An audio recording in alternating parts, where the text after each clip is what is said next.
నమస్తే అండి, welcome to our channel. మనతో ఈరోజు సీనియర్ జర్నలిస్ట్ డివి శ్రీనివాసరావు గారు ఉన్నారు. సార్ నమస్తే. సార్ నమస్తే. సార్, గత ప్రభుత్వంలో చూసుకుంటే వైసీపీ శ్రేణులు నోటికొచ్చినట్టు మాట్లాడడం, బూతులు మాట్లాడడం, నచ్చని వాళ్ళ మీద కేసులు పెట్టి జైల్లో తోలించడం, ఇవన్నీ చేశారు. అయితే ప్రస్తుతం పాలనలో కూటమి ప్రభుత్వం ఉంది. అయినా సరే వైసీపీలో ఎవరైతే ఉన్నారో అంబటి రాంబాబు గారు కానీ, కొడాలి నాని అండ్ పేర్ని నాని, వీళ్ళందరూ కూడా ఇప్పుడు కూడా డైరెక్ట్గా ప్రెస్ మీట్ పెట్టి ఇప్పుడు ఏదైతే ప్రభుత్వం ఉందో దానికి 10 మేము అక్రమంగా కేసులు పెట్టి లోపల తోస్తామని చెప్పేసి పబ్లిక్గా మాట్లాడుతుంటే ఎందుకని కూటమి ప్రభుత్వం చర్యలు తీసుకోవట్లేదంటారు? ఇప్పుడు రీసెంట్గా తీసుకుంటే విరూపాక్షి గారిలో ఒక మిస్టేక్ ఉంది, అక్కడ ఏదైతే ఉన్నారో జైల్లో పెట్టేశారు. కానీ వీళ్ళ మీద ఎందుకని ఎటువంటి యాక్షన్ తీసుకోవట్లేదు? ఈ అసంతృప్తి అనేది ప్రజల్లో ఉంది. దీనికి మీ వివరణ చెప్పండి. అంటే ఇప్పుడు అరెస్ట్ అయిన వాళ్ళంతా ఇప్పుడు ఎంతమంది అరెస్ట్ అయ్యారు? ఇప్పుడు పోలీసు ఉన్నది కేవలం వీళ్ళందరినీ అరెస్టులు చేసుకుంటా పోవటానికే కాదు కదా, వాళ్ళకి అనేక పనులు ఉన్నాయి. ఒకవైపు ఏమో శాంతి భద్రతలు కాపాడటం, బాధితులకు రక్షణ కల్పించటం, మరోవైపు ఏమో నేరస్తుల్ని వేటాడటం, క్రిమినల్స్ని కంట్రోల్ చేయడం, కట్టడి. ఇవాళ అచ్చోసిన ఆంబోతుల మాదిరిగా మారారు. బరి తెగించి రోడ్ల మీద పడుతున్నారు. ఒకడైతే కంట్రోల్ చేయొచ్చు, వందలు వేల సంఖ్యలో వీళ్ళు ఈ విధంగా రౌడీలు, గుండాలు రోడ్ల మీద పడి అన్రెస్ట్ క్రియేట్ చేస్తుంటే అంటే ఏంటి? ఇది ఒక పథకం ప్రకారం జరుగుతుంది, ఒక వ్యూహం ప్రకారం చేస్తున్నాడు జగన్మోహన్ రెడ్డి. అతను ఏం చేస్తున్నాడు? క్రిమినల్స్ని అసలు ఇక లైసెన్స్ ఇచ్చేసి నీకు జనం మీదకు వదిలేశాడు. వీళ్ళకి నిజంగా ప్రజలపైన వీళ్ళకి కన్సర్న్ లేదు. ప్రజలపై శ్రద్ధ ఉంటే అసలు వీళ్ళు ఏ రైతుల దగ్గరికి వెళ్ళారు, ఏ మహిళలను పలకరించారు, ఏ విద్యార్థుల దగ్గరికి వెళ్ళారు? ఎందుకని ఇవాళ నిజమైన రైతు కానీ, విద్యార్థి కానీ, మహిళలు కానీ ఆ పార్టీ వెంట ఉండట్లేదు? రౌడీలు, గుండాలు, బ్లేడ్ బ్యాచ్, గంజాయి బ్యాచ్, చెడ్డీ బ్యాచ్, ఇవేగా, వీళ్ళేగా. జగన్మోహన్ రెడ్డి ఎక్కడికి వెళ్ళినా వాళ్ళే. బవిరి గడ్డాలు,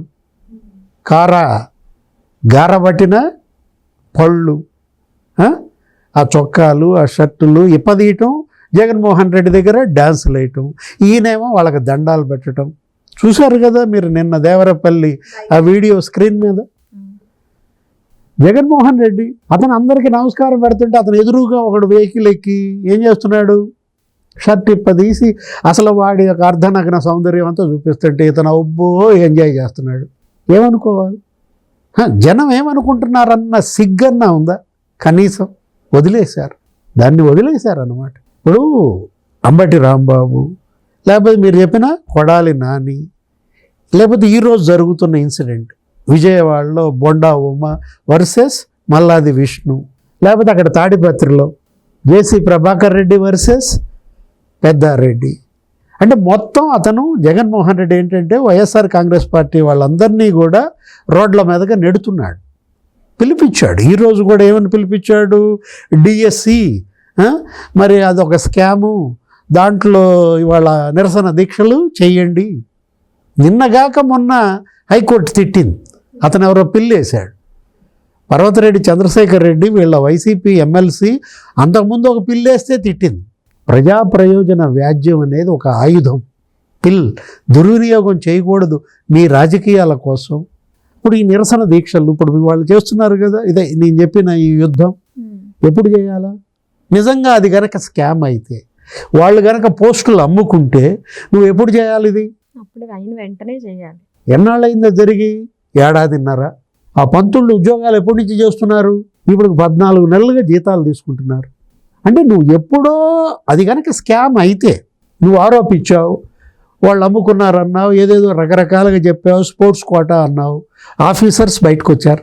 చీఫ్ సెక్రటరీ ప్రెస్ మీట్ పెట్టాడు, విద్యాశాఖ కోన శశిధర్, లేకపోతే ఈ స్పోర్ట్స్ సెక్రటరీ ఎవరైనా అజయ్ జైన్, నువ్వు చెప్పిన శాప్ కమిషనర్ భరణి, వాళ్ళు ప్రెస్ మీట్లు పెట్టారు. రోజు ఒకటి కాదు 4-5 ప్రెస్ మీట్లు పెట్టి అన్నీ చెప్పారు. 33,000 గ్రీవెన్సెస్ వచ్చాయి, పరిష్కరించాము.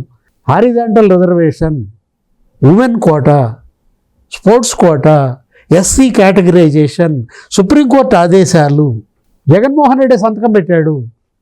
ఈ జీవో ఇచ్చిందే జగన్మోహన్ రెడ్డి. ఇవాళ బ్రహ్మాండంగా వాళ్ళు అర్హులు, వాళ్ళు చక్కగా ఉద్యోగాలు చేసుకుంటుంటే నువ్వు హైకోర్టు తిట్టినా కూడా నిరసన దీక్షలకు పిలిపిస్తే ఏంటి దీని వెనక హిడెన్ ఎజెండా? ఇలాంటి వాటిలో యాక్చువల్గా విద్యార్థులు సమ్మెలు చేస్తారు. ఇప్పుడు చూసావు కదా స్క్రీన్ మీద విద్యార్థి ఉన్నాడు ఎక్కడన్నా, అదేమంటే రేపొద్దున సాక్షి రోడ్డు ఎక్కిన జంజీ అని రాస్తుంది. వీళ్ళ జంజీ అమ్మ, వీళ్ళేంటి జగన్ 40 ఏళ్ళకి జంజి. వీళ్ళు జన్ క్రిమినల్ జనరేషన్ కదా ఇదంతా కూడా. మల్లాది విష్ణు జంజియా, పుణ్యశీల జంజియా, రోజా జంజియా, పేర్ని నాని జంజియా, పెద్దారెడ్డి అసలు జంజి, కేతిరెడ్డి పెద్దారెడ్డి. అంటే ఇప్పుడు వీళ్ళందరినీ అచ్చోసిన ఆంబోతులను వదిలినట్టు జనం మీద వదిలాడు. నిన్న చూసారా, దేవరపల్లి వచ్చాడు, ఏం చేశాడు? ఒక రైతున్నాడు అక్కడ, అరే కొనుగోలు కేంద్రానికి వెళ్ళావు, అక్కడికి వెళ్ళి నువ్వు ఎవరితో మాట్లాడాలి? ఆఫీసర్లతో మాట్లాడాలి. ఏం చేస్తున్నావు? మాజీ ముఖ్యమంత్రి నువ్వు డైరెక్ట్గా ఆ పర్చేస్ సెంటర్ ఆఫీస్లోకి వెళ్ళిపోవాలి. ఇప్పుడు చంద్రబాబు ఉన్నాడమ్మా, ఏం చేస్తాడు? ఏదైనా స్కూల్కి వెళ్తే డైరెక్ట్గా హెచ్ఎం రూమ్లోకి వెళ్ళిపోతారు. అక్కడ స్టాఫ్ రూమ్లో స్టాఫ్ అందరితో మీటింగ్ పెడతారు. మాజీ ముఖ్యమంత్రి అయినా నువ్వేం చేయాలా? పర్చేస్ సెంటర్కి వెళ్ళినప్పుడు ఆఫీసర్లందరినీ పిలవాలి. ఏం చేస్తున్నారు, ఏం కొంటున్నారు, ఎలా కొంటున్నారు అని నీకు అసలు ఏమైనా తెలిస్తే కదా నీకు. బర్లీ అంటే ఏంటి అన్నాడంట. అంటే బర్లీ అంటే ఏంటంటే అక్కడ పోయి అక్కడ ఏమంటాడు, సిపిఆర్ అంటే ఏంటి అంటాడు.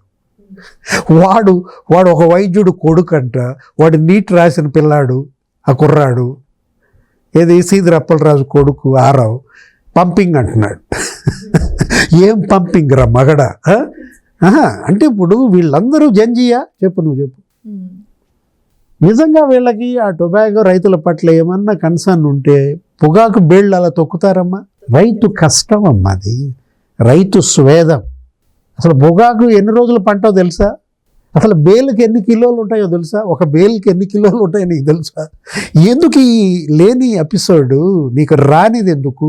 ముఖ్యమంత్రిగా ఉన్నప్పుడు ఏం ఎలగబెట్టావు? పొగాకు రైతులు 1 కిలో కొన్నావా? 2022లో 1 కిలో కొనలేదంట. నేను నచ్చినాయుడు చెప్తున్నాడు. ఇప్పుడు ఈ ప్రభుత్వం వచ్చినాక లాస్ట్ ఇయర్ 280 కోట్లు కొన్నది. దేశ చరిత్రలో ఫస్ట్ టైం ఒక రాష్ట్ర ప్రభుత్వం టొబాకో కొనడం. ఇప్పుడు 100 కోట్లతో కొంటున్నారు. ఇప్పుడు నువ్వు ముఖ్యమంత్రిగా ఉన్నప్పుడేమో గాల్లో తిరిగావు, హెలికాప్టర్లు, స్పెషల్ ఫ్లైట్లు. ఇప్పుడు ఓడిపోగానే రోడ్డేనా? తొక్కడమేనా పని? రోడ్డు మీద కూడా బీభత్సం. అదే తొక్కడం.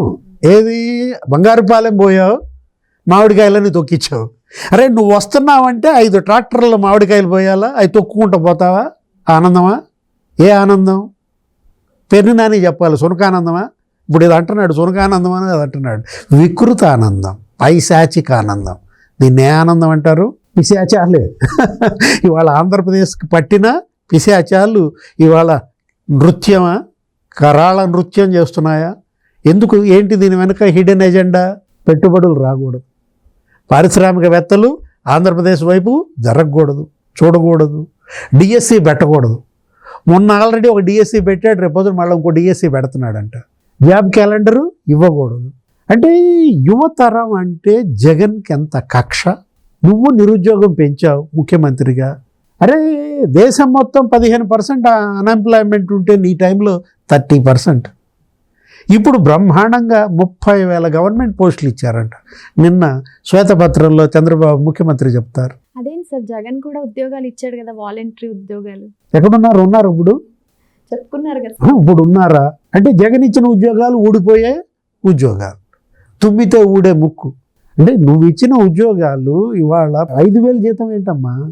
అది కదా ఇవాళ జగన్మోహన్ రెడ్డి మూల్యం చెల్లించింది. ఓడిపోవటానికి ప్రధాన కారణం అధికారంలో ఉన్నప్పుడేమో పొగాకు రైతులు గుర్తులేదు, 1 కిలో 1లా. ఇప్పుడేమో నా హయాంలో 360 అమ్మింది, అసలు దేవరపల్లిలో అయితే 460 అమ్మింది అంటాడు కిలో. నేను నచ్చెన్నాయుడు ఏమని చెప్పాడు? అతని హయాంలో పొగాకు రేటు గవర్నమెంట్ రికార్డు 110 నుంచి 250 అంట. ఎంత తేడా సార్ అసలు ఎంత తేడా అంటే జగనే తేడా. అదేదో బాలకృష్ణ సినిమా ఉంటుంది, ఏంటది తేడా సింగ, ఇప్పుడు ఇది తేడా రెడ్డా. అతను సింగ్ అయితే ఇతను రెడ్, అంతే తేడా, ఇంకేం తేడా లేదు. ఈ తేడాలంతా ఇవాళ రోడ్డు మీద పడ్డారు. తేడా సింగిల్ అనమాట. Okay sir, thank you.